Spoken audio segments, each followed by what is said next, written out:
Hi, welcome back. We have made it to Module 8. We'll be spending this module talking about service quality and ways to measure effective organizations.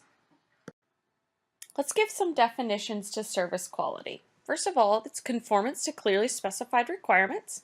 For the fitness industry, it indicates the product meets customer needs and is free of deficiencies. It's a features of a product or service that satisfies the stated or implied goals. And it's a source of satisfaction or delight for the customer, satisfying or exceeding expectations. How might we evaluate service quality? Two perspectives, the focus on the product and the focus on the client. When we focus on the product, consumer needs are translated into clear specification. A quality good or service meets those expectations. When the focus is on the client, the product has value only if it satisfies our customer's needs. And the customer's expectations is a basis for judgment of quality. The following model derives what would be considered service quality dimensions. It's comprised of these 5 factors: reliability, assurance, tangibles, empathy, and responsiveness. Reliability is whether the promised service is performed dependably and accurately. Assurance, whether the employees cultivate trust and confidence through their knowledge and courtesy. What's tangibles? That's whether the physical facilities and equipment are clean and adequate. What's empathy? That's whether caring and individualized attention is paid to our customers. And finally, what's responsiveness? Whether the employees are willing to help customers and provide prompt service. Remember, this model gives us the ability to determine whether our service has quality dimensions. It's called the ServQual model. This service dimensions diagram offers us sequential steps in delivery of various services. We look at those services based upon a spectator, fitness, or healthcare. This is also found in Exhibit 15.1 in your text. Let's talk about quality dimensions. We'll be looking at it based upon 3 different sectors: fitness services, sports tourism, and spectator sport. So quality in fitness services distinguishes between primary and secondary services offered by fitness clubs. And their distinctions are based upon the fact that those clubs may include some services that may not relate to fitness per se.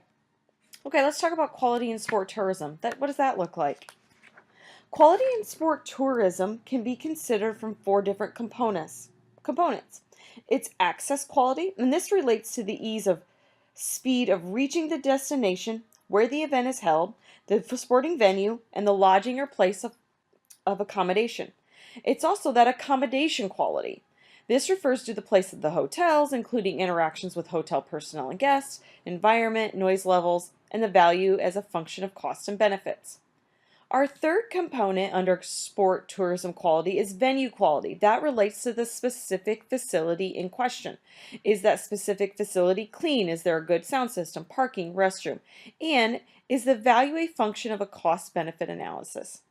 The fourth component under quality sport tourism is the contest quality.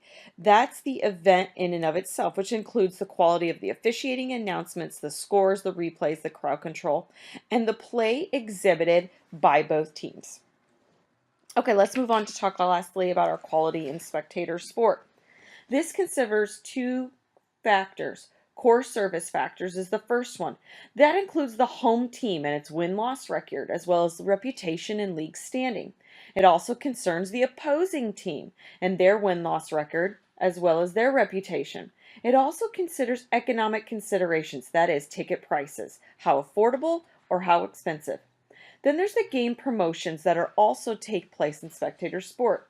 What about the advertising and direct mail? Also, is there scheduling convenience? The second component under that spectator sport is peripheral service factors. Those are the game amenities such as pregame, halftime, postgame entertainment, ticket services, as well as the venue quality, including things such as restrooms, arena cleanliness, ease of entrance, service, and parking. These are all quality dimensions that come into play when we think about fitness, sport tourism, and spectator sport.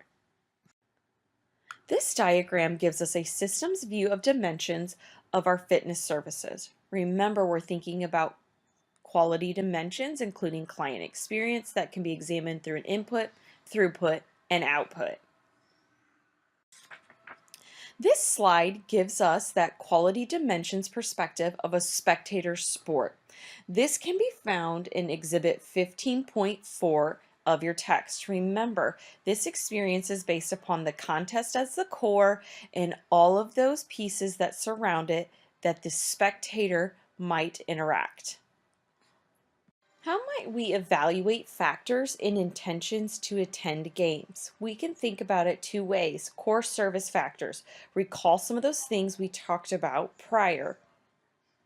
Those can be such things as our home team's record as well as our opposing team record and any game promotion or economic considerations. Those peripheral service factors are those outside the game itself. Those can be included such things as game amenities and entertainments, maybe even the ticket services, and venue qualities. All of these are factors that come into play in understanding how a spectator might intend to attend a game. We have to discuss the fact that the client plays a major role in service quality. First, there's this notion of client-employee interactions. As service is simultaneously produced and consumed, the interactions between the service provider and the client are significant. These interactions include the helping behavior of an employee, the courtesy and care towards clients, and the prompt delivery of individualized attention. Inter-client interactions are also important in service quality. The nature and intensity of task and non-task interactions among the members of a group impact the quality of the service they experience. Such interactions might be positive and supportive, or they may be negative and disrupt the service provider's efforts or even other clients. Also, client participation impacts this service quality notion. Many sports services involved essentially the energetic and vigorous participation of the client. As noted, clients' contributions to service production could be in the roles of a resource, a co-producer, a buyer, a user, or a product. And we see that on the right-hand column here. Clients' perceptions of the quality of their own involvement are critical in the continued participation in that activity. So, how do we go about actually measuring service quality? One approach is to assess consumers' expectation of the service and then his or her perception of the experience. And actually, this method has fallen into disfavor. It's not as regularly used. Another method of measurement of service quality is measuring just the perception of a service's performance and to see if that may be sufficient to predict customer satisfaction. Third option. Not all dimension and attributes of quality service will be important for all customers. It's important to know. There's also some issues in evaluating service quality. We even indicated here what standards of a service should be evaluated, and ultimately who should be the judge of the quality of that service. Here are a number of identified standards of quality. First is quality as excellence. Excellence simply refers to the best attainable standard. What about quality as value? Quality may be judged by the relative price one pays for a certain level of performance. Value then is a question of the consumer's own personal assessment of what they get as relation to the price they were able or willing to pay. Quality is conformance to specifications. This is our next one. Quality is a function of the extent to which the specifications are met. And then finally, quality is exceeding customers' expectation, or a user-based quality. The only criteria that counts in evaluating service quality is ultimately defined by the customers, so only customers judge quality. All other judgments are essentially irrelevant. That is, customers know the quality of a service as they experience it, and their expectations become the standard for evaluating quality. This model offers us contingent views of standards of evaluation and types of services. This can be found in Exhibit 15.5 in your text. Who should be the evaluators of service quality? Let's go back to this debate. The standards themselves suggest who will evaluate or judge them. For quality as meeting customer expectations or quality as values, the client should be the judge. And for quality as excellence or quality as conformance to specifications, the professional or the organization should be the judge. How then might we define or determine organizational effectiveness? That's where we'll be going next. Organizational effectiveness is a measure of how appropriate organizational goals are and how well an organization is achieving those goals. Although the various program successes may contribute to an organization's effectiveness, organizational effectiveness is a larger concept. Let's find out what that means. So, what are our distinctions between performance measurement and performance management? Measurement monitors and reports on how well someone or something is doing. It quantifies the degree to which managers are actually achieving objectives. What's performance management? It emphasizes the significance of goals and strategies to achieve those goals. We have been talking about organizational effectiveness. It's the attainment of a goal. It's different than efficiency. Efficiency is the cost-benefit ratio of achieving a goal. We have our diagram here of the moving steadily from low to high efficiency and low to high effectiveness, and breaking that down between use of resources and goal attainment. It's important to note whereas efficiency is concerned with the means of getting things done, effectiveness is concerned with the ends or attainment of organizational goals. There are 5 perspectives or models of organizational effectiveness. We will be talking about each of these models in the remaining portion of our module. We'll talk about our goals model, the system resource model, process model, multiple constituency model, and the competing values approach.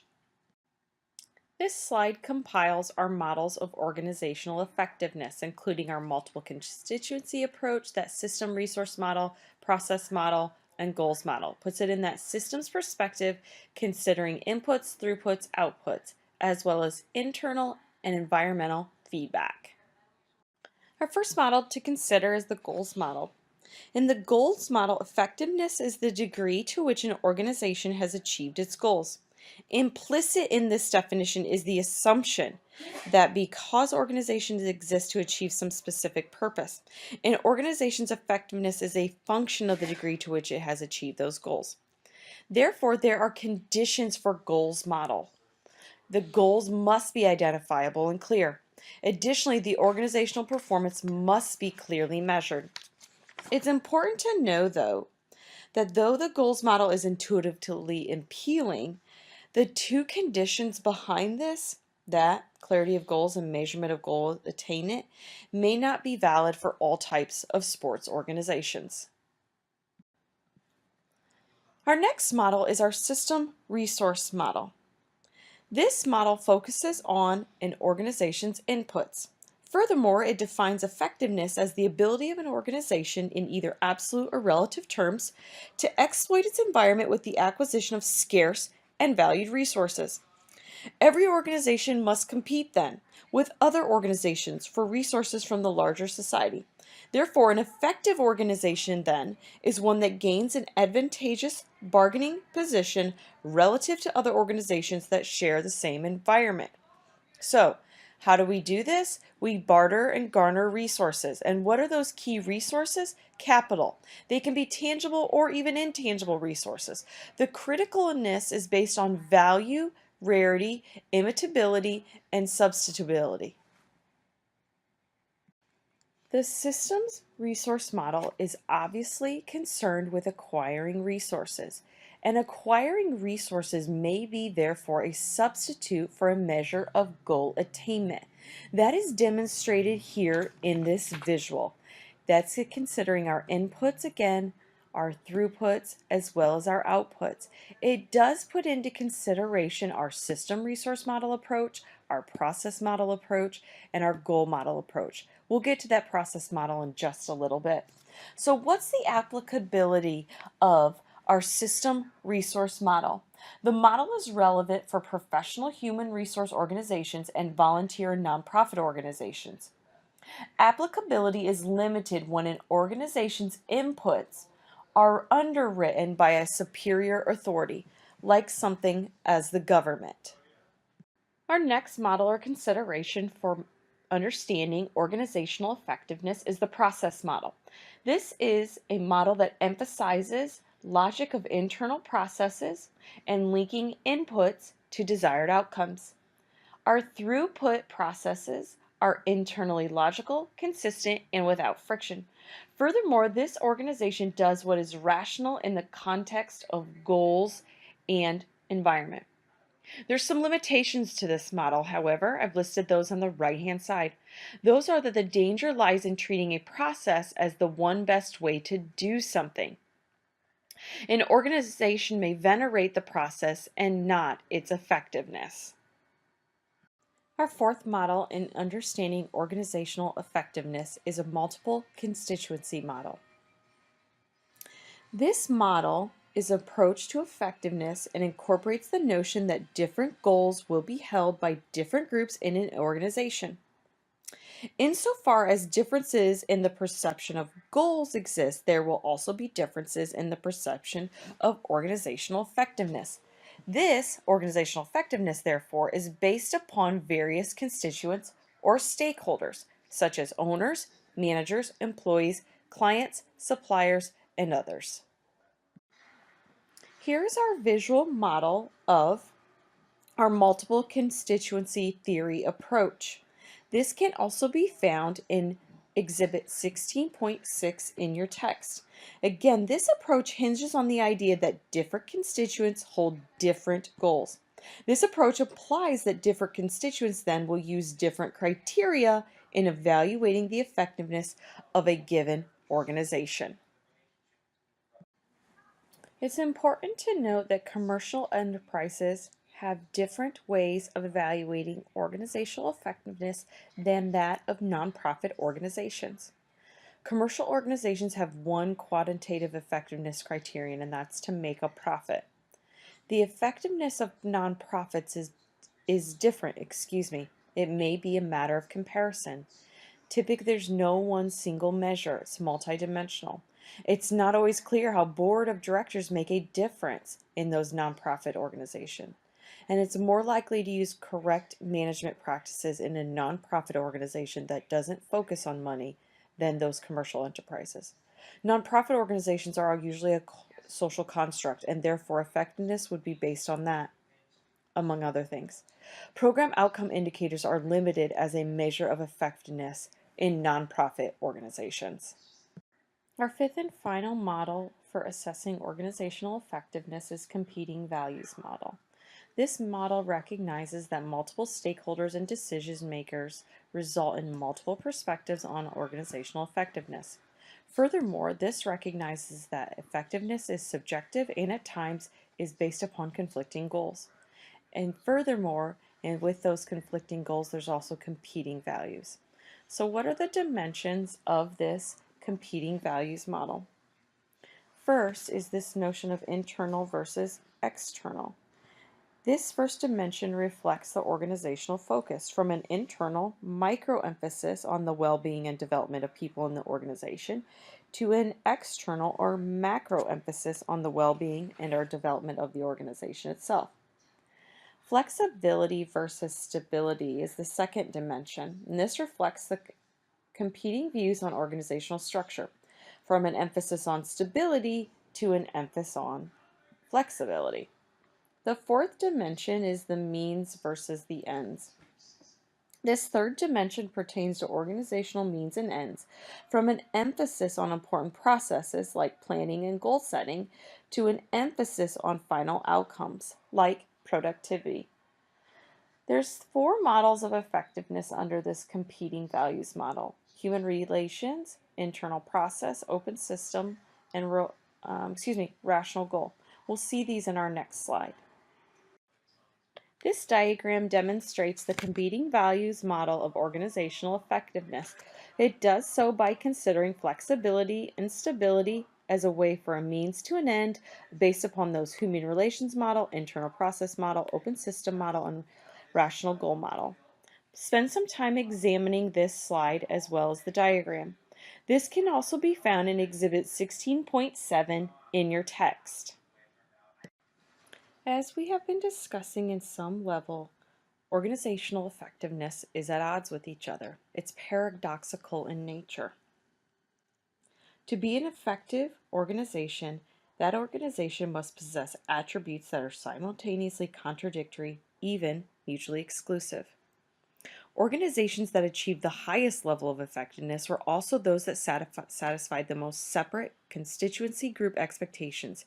Even when different constituencies held contradictory expectations. Highly effective organizations were paradoxical in that they performed in contradictory ways to satisfy contradictory expectations. So, all of that to say, an organization may have to satisfy contradictory sets of criteria. Activities may undermine one another's effectiveness, and multiple stakeholders and perspectives may result in emphasis on dominant groups or coalitions. This slide is to help us examine the fact that there are multiple perspectives on organizational effectiveness and that these differing perspectives are rooted in the values held by different stakeholder groups. We have four perspectives here. First is the relativistic perspective, and this holds that the evaluations by all of the various constituencies are legitimate, and therefore the primacy of one view over the others cannot be established. That is, all of the views have legitimacy, and it's difficult to establish one over another. Power perspective is categorical in asserting that the preferences of the most powerful constituents, or of the coalition of powerful constituents, needs to be satisfied. The models that subscribe to the power perspective emphasize the identification of the critical goals held by the different constituents. So what's the social justice perspective? This is concerned with satisfying the needs of the less powerful or the less advantaged constituents. And finally, the evolutionary perspective. This is a continual process of becoming effective rather than on being effective. Prime stakeholders versus prime beneficiaries is at odds with each other. The prime beneficiary approach is when multiple perspectives and constituencies focus on the organization's prime beneficiary, and that is the constituent for whose benefit the organizations exist. Obviously, the primary stakeholders are any group without whose cooperation and participation the organization cannot survive. It's important to recognize that sport managers must satisfy the needs and preferences of stakeholders to make the organization more effective. However, organizational effectiveness is based on how well the prime beneficiaries are served. It's also important to note that it's difficult for sport managers to balance both stakeholders and beneficiaries. We have reached the end of Module 8, where we have addressed service quality and organizational effectiveness. Use this slide as a way to review your knowledge on the topics.